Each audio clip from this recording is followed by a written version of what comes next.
Hey, we're two fat guys. And we just watched Constantine. Constantine.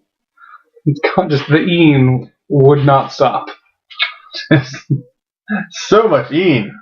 I like this movie. I am impartial towards this movie. I always did. I'm a sucker for religious mythology. Mm-hmm. I'm a big fan of just using it as a source of writing stories. And so, like, this rough and tumble demon fighter is just sort of right up my alley. So, fair cop, I admit, it's playing to my strengths. It's pitching to my where I like. So, I do like the struggle for redemption to avoid like the literal interpretation of hell. Like,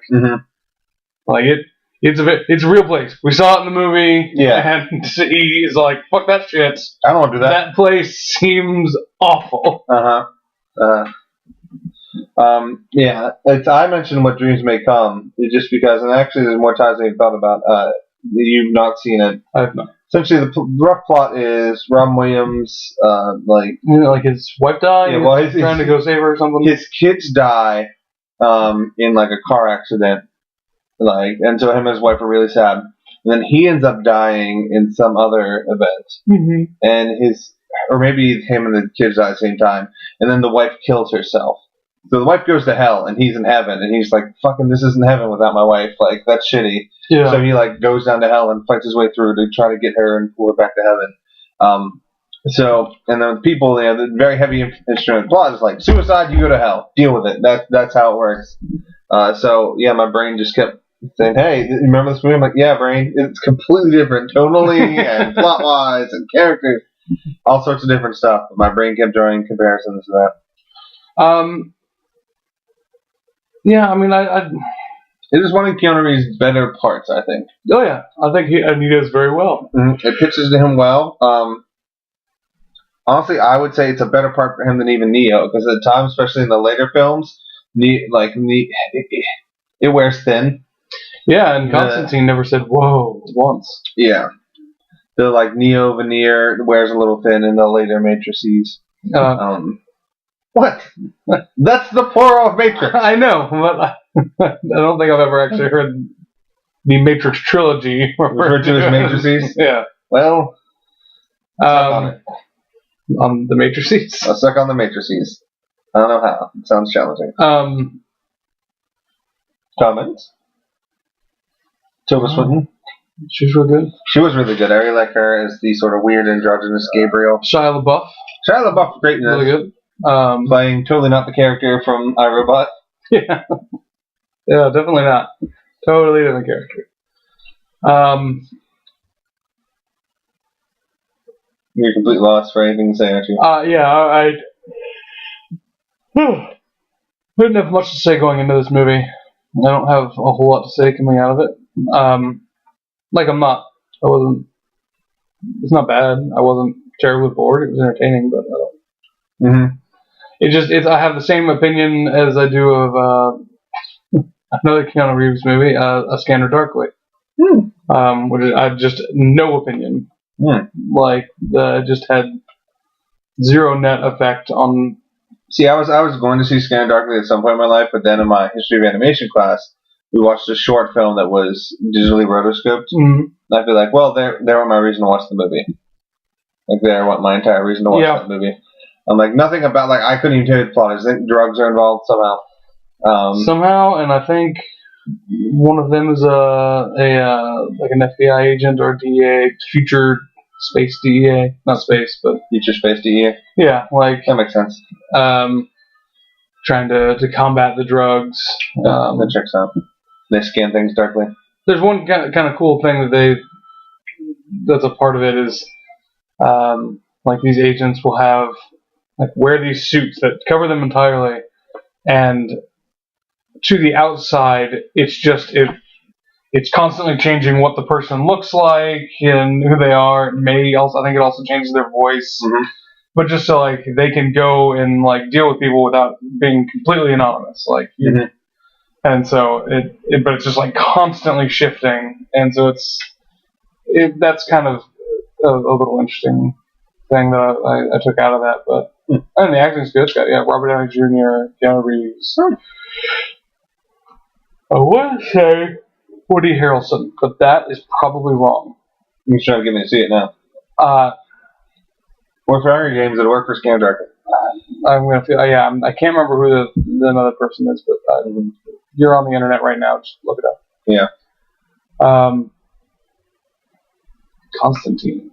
I enjoy Constantine. I mean, I think it's at the middling level. There's a whole lot to say. Like, it's a pretty solid movie. I would say, hey, sure, watch it. If you have any remote interest in it, you'll probably enjoy it. There's no like jarring, terrible writing, no jarring, terrible acting. No, I mean, even the action's done pretty well. I mean, it's nothing. I never found it to be anything special. There's some good little jokes. Yeah, it's it's a solid, I don't know, 6.5. Yeah. It's a solid 6.5. You watch it, you go, oh, okay, I enjoy myself. That was a fun little 2 hours, I said. Yeah. But you're not going to be like, holy shit, go out and see Constantine. Yeah, and I think, it's been a long time since I've watched it, but I remember enjoying it and not having an interest in seeing it again, and that's kind of still where I sit. Mm-hmm. Interesting fact, Constantine was introduced in Swamp Thing. Yes. Maybe we should have included this in the Swamp Thing series. Yeah, totally. Totally. Just so because if we had, we would be on the other side of Return to Swamp Thing by now. We would have watched it somewhere. It would have screwed up everything, but yeah. Sometime in this, we would have done that. But yes, created by Alan Moore, crazy Unabomber looking writer. Yep. Who hates Hollywood with a passion. Oh yeah. I almost wish they put him in all the movies just in the background scowling in every scene. I forget what the other one. I know The Extraordinary Gentleman was his. From Hell. From Hell. That's right. There's the two that pissed him off. Like that he was still on board. Like, okay, well I'm a writer. He makes you credit me. And after he's like, fucking never say my name anyway. Fuck you. I'm giving my money to charities or the artists. Yeah, it was like because it was something like DC owns the characters and stuff, so he didn't really have a say in whether they could do it. Mm-hmm. But like they still would like credit him as a writer and like pay him for it.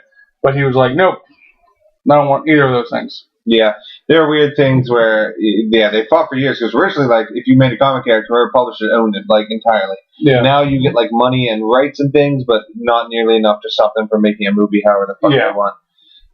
So Alan Moore hates Hollywood. Probably hates us now. Looks like he hates everyone, so I don't feel so bad. I can't imagine that there's anyone that he does like.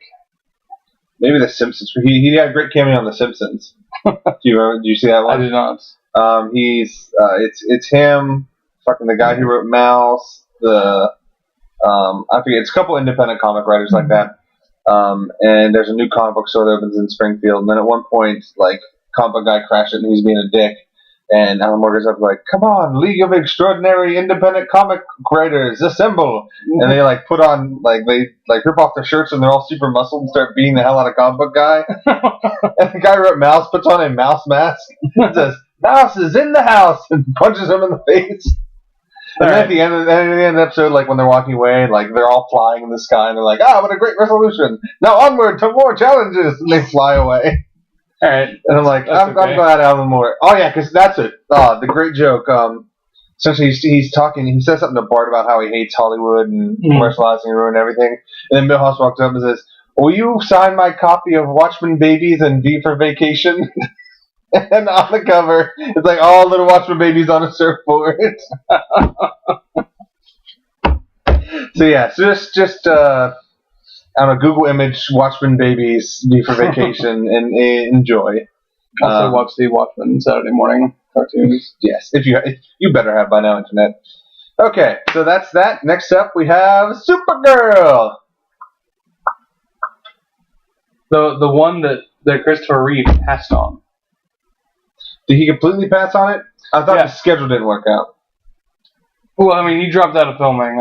He was going to do it up until a point, and then it could have been a scheduled thing. What was he doing? Superman 4? Like, I don't know. I mean, he was fine with it being like in universe. Like there'll be posters and shit of him. There were references. Yeah, apparently, they're like, oh, too bad Superman couldn't be here. Now he's fighting crime. Yeah, it's the reason that it's part of the Superman series. Like Catwoman was part of the Batman series. It's a picture on a wall. That was a loose thread.